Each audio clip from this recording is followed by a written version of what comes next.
Hello everyone, welcome to the talk. My name is Laura Beatriz and today we're going to talk about caching in Apollo Client 3. I work as a software developer at Reactor. I'm originally from Brazil and I'm based in the Netherlands. So I've been mostly focusing on studying GraphQL and Elixir and creating content based on it. If you like to continue following my work, you can follow me on Twitter, subscribe to my channel on YouTube where there's a little bit of unrelated tech content there, but I recommend you check it out. My GitHub where there are some projects related to Apollo Client 3, and there is one specific project that I created for this talk that we are going to see later on. And you can also connect with me on LinkedIn. So at Reactor, we are hiding. We've just opened an office in Portugal. So if you are interested in it, feel free to go to the careers page and take a look at it. So before starting to dive into the caching topic with Apollo Client 3, I'm not able to presume that the majority of the audience knows what is cache in a fundamental basis, and also if you have this fresh knowledge in your mind. So it's worth to take at least 1 minute to refresh it a little bit. The simplest definition from Wikipedia is that cache is a hardware or a software component that stores data so that future requests for data can be served faster. And this consequently decreases the response time, avoids unnecessary requests to the server, and reduces bandwidth, which benefits the user. And this is extremely important, especially nowadays where the majority of the internet traffic is dictated by mobile connections. So we know this famous quote that there are only two hard things in computer science: caching validation and naming things. And it also, caching is a broad topic. It depends on the technology that you're using, on the architecture of your application. So now if you combine cache with GraphQL, you start seeing things such as GraphQL is not cacheable and GraphQL break things. And that's my reaction when I hear those things, when I see those things in Twitter, because it's a really broad topic. You can implement caching with GraphQL in multiple ways, right? You can do on the application layer, you can use persistent carries, and then use HTTP caching. And also, there's the point that we are going to talk today, which is the caching on the client side, where GraphQL clients use normalized data stores to avoid having to execute HTTP requests to execute carries if you already have fresh data on the client.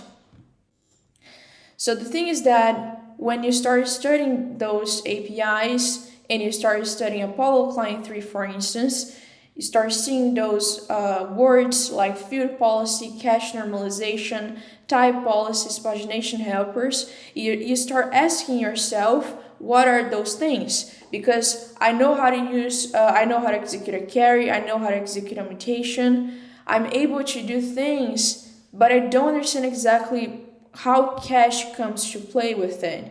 And if you're starting to learn Apollo Client 3, this is totally normal. Maybe GraphQL is also a new thing for you, and the way that caching is performed in that type of situation is also a new thing. So here, the goal of this talk is that at the end, you'll be able to understand the definition of those words and how you can use this API in order to interact with the cache at the best manner as possible.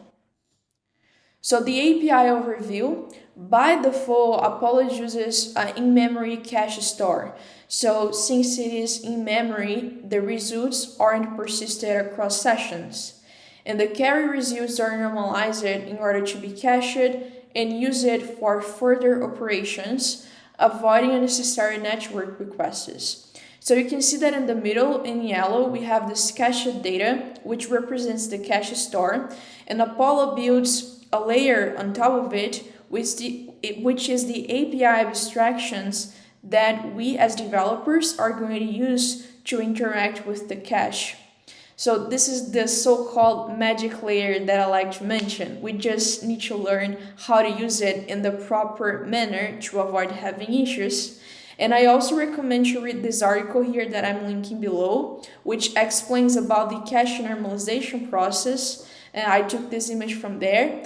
And about cache normalization, we are going to get there in a bit.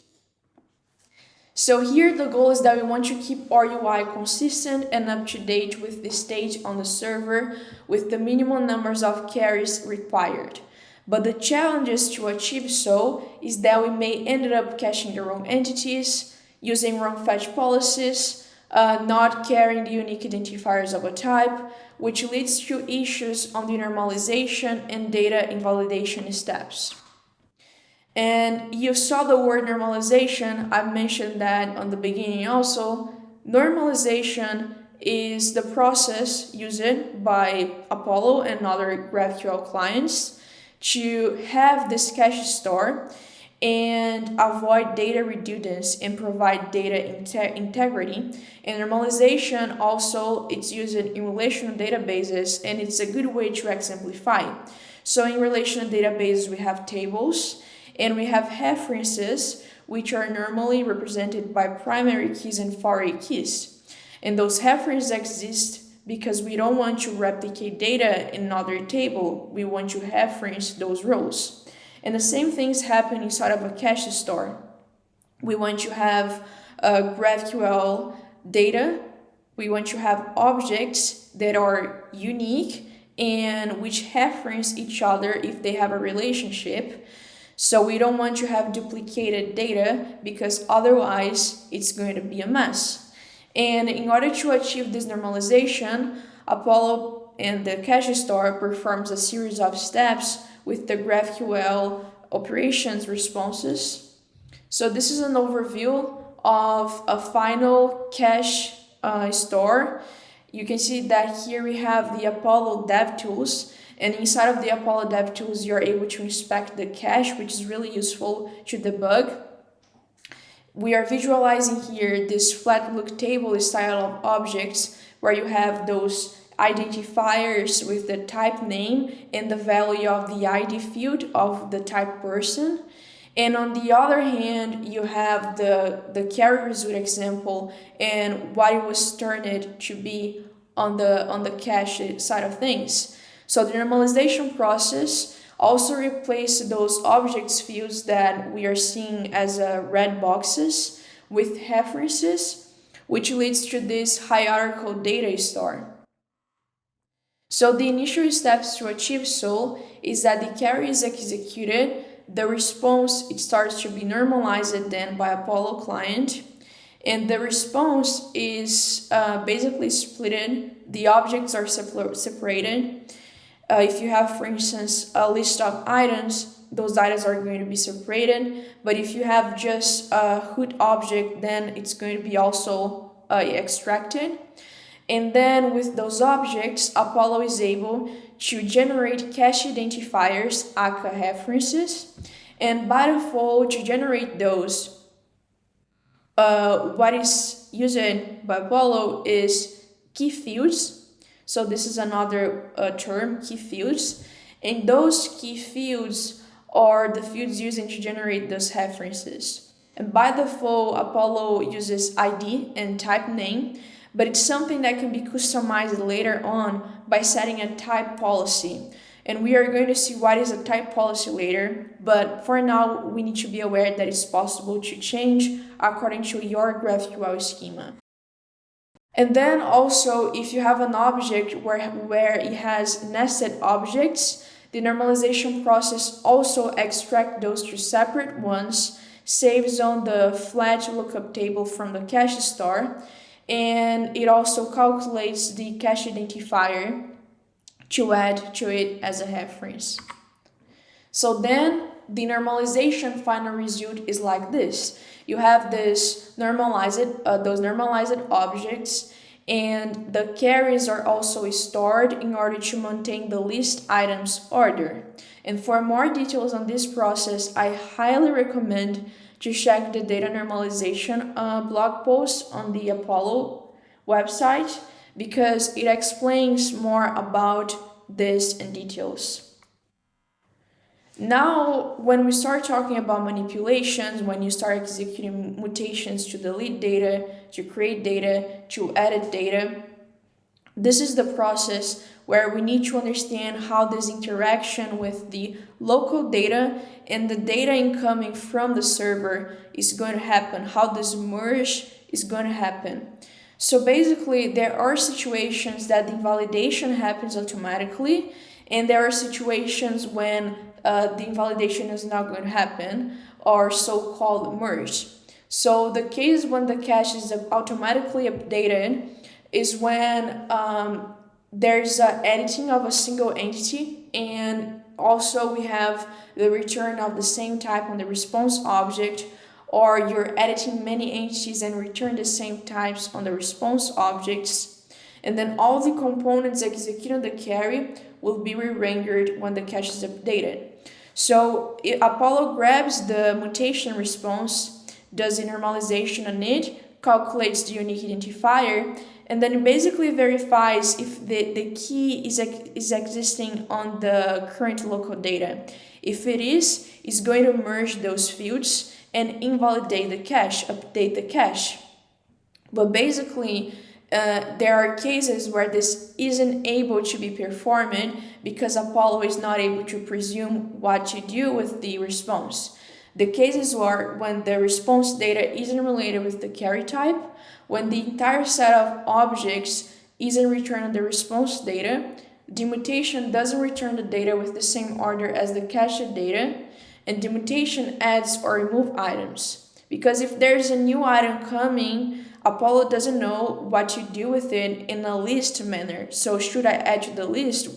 What should I do with it? So this is where we need to update the cache. We can do that either manually, or we can also refetch the carries that are using and relying on those fields. So in order to show those situations, I've decided to create an application, and inside of the application, we are going to cover the following.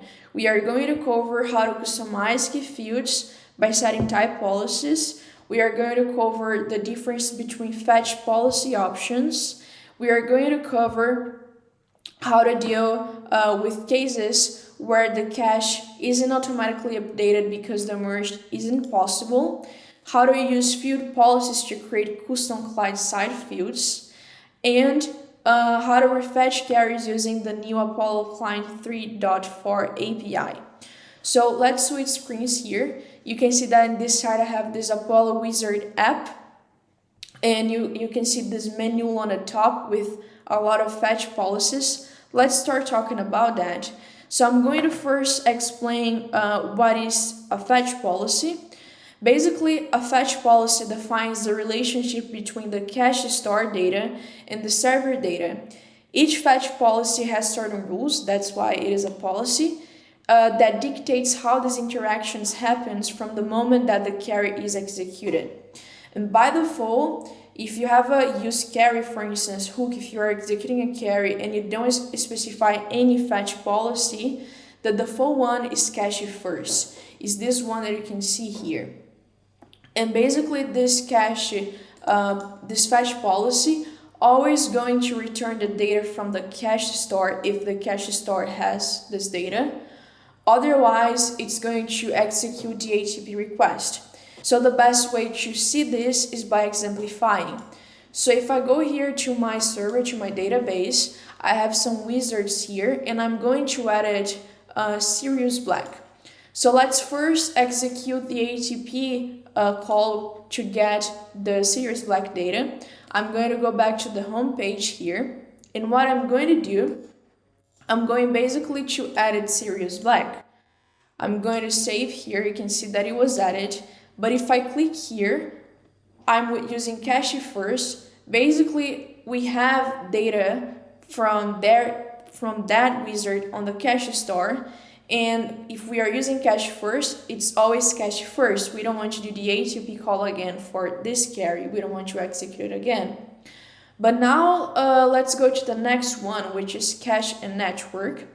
Cache and network is recommended for data that you want to keep that is frequently updated. You want to keep that up to date on the UI, but you also don't want you don't want to be showing a network status all the time, because this may lead to UI issues. Imagine, for instance, social media applications, and your user is going back and forth all the time, and it would have to see a loading spinner or some kind of network status operation. So the goal here is that we want to show what we have in the cache.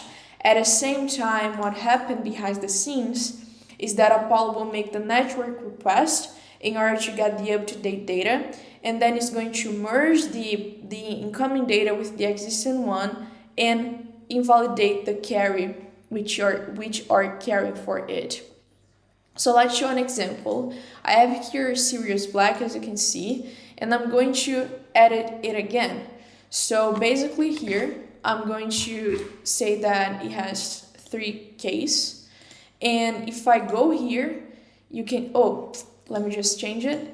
So if I go here for the first time, I'm loading navview long button, and then I'm going to navview long button here. And basically what I'm going to do, I'm going to add 2 M's at the end. And basically, if I click here, you see that it's not going to reload the whole data, so I'm able to have comments here, the house name, but it just invalidated the name, which is the changes that Apollo merged from the server. Okay, so next one, we have network only. Network only is a fetch policy that will never return out-to-date data. It's always going to execute the network requests, but at the same time, it grabs the response, executes the normalization process, and it saves on the cache store. And why would you need that if you are executing the HTTP requests all the time? Well, you could reuse that cache data for other carries in other screens, in which maybe you don't need this type of execution, but you can still fetch for the same type, and you want to reuse that data. So if you click here, you can see that we are going to get HTTP request. The carry is going to be executed again. At the same time, if I change to no cache here, it's similar with network only in the HTTP call approach, because the carry is always going to be executed. But the thing is that it doesn't save the data on the cache at all, so you wouldn't be able to execute that.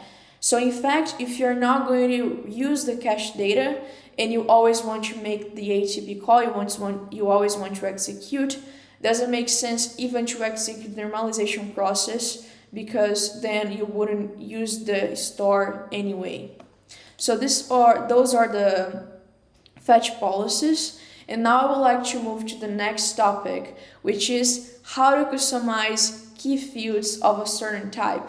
So in order to do that, I have several branches, and now I'm going to switch to a branch called Customize Cache IDs. As you can see here, I'm with my Apollo client JS open. I have my cache configuration, and you can provide a type policy inside of the type policy objects by mapping the type name with the options that you would like to provide. The type policy is basically an object where you can customize the default behavior of the cache store by mapping those specific types and the options. And one of the options that you can set up in a type policy is the key fields, which is the fields that Apollo is going to use on the normalization process to generate those cache identifiers. So here I'm stating that I would like to use the ID field from a wizard, a name, and also I'm carrying the house object inside of a wizard. So I would like also to use the ID and the name of that nested object. So let me just reload the page for us to make sure that the cache is being used from that current branch that I've just checked out. Now I'm going to Apollo DevTools, and if I go to the cache here, you can see that I have the cache identifiers for wizard using those key fields here. Now if I change here, for instance, and I basically reload things and I go to cache, you can see that it's not going to use the name anymore. So that's basically it from the key field size. You may be asking, for instance, when should I change that? Well, it really depends on your use case. If your schema, for instance, doesn't match the default ones provided by Apollo, maybe you have other sort of unique fields, then you can change it here. So the next topic that we are going to talk is about updating local data. So I'm going to start by updating the data without using refetch carries API. So first of all, if we go to, for instance, use create wizard mutation, here I'm using the update function inside of the use mutation hook. And this is a function that is executed after the mutation being completed successfully, in which you can update the cache. So it's always going to receive the cache as the first argument, the data from the response, and then with that you can use the cache.modify method, in which you define the fields that you want to update inside of the cache store, and you can return the newly updated list of data. So here we are writing a fragment, grabbing that new reference, and spreading with the existing list items. So this is the creation example. Here we also have the deletion part, where I'm filtering and I'm reading the field. As the second argument here, you also can access some utility functions. So you can check it out this code later on the GitHub repo. It's Apollo Wizard. It's on my GitHub Laura Beatriz. And basically then if I go here and I delete, for instance, a wizard, we are going to have the deletion happening here. So the next topic that I would like to show is pagination. So let's go really quickly here. So I'm going to go to pagination, if that's correct. And basically, if I refresh my page, I will have just one here because I've added another sort of pagination value. So let me go to pagination here, more specific. Let me go to my home page, and here I'm going to change the wizard size to 5. So hopefully now here we have 5, and yeah, I think that this is not going to update all of it, but basically what I'm going to do, I have, let me see how many wizards I have 1 2 3 4 1 2 3 4. Yeah, I'm going to start adding some wizards here, so let me just quickly add them. 1, let me add another one.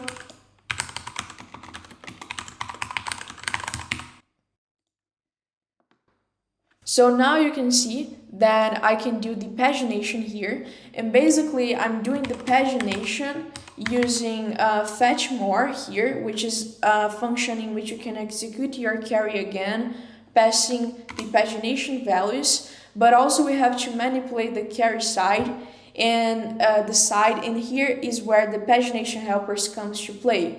So you can use offset limit pagination, which is basically a function that returns this merge object, and then you are able to also define your read function, which controls how the cache is going to interact with the field. So that's basically it, how pagination works here with caching. I'm not going to get into much details because we don't have enough time, but you can jump on the code inside of the GitHub. And that's it for the talk. I hope that I could explain in this amount of time correctly. If you have any other questions, please reach me out on Twitter. I hope you like it, and see you on the next one.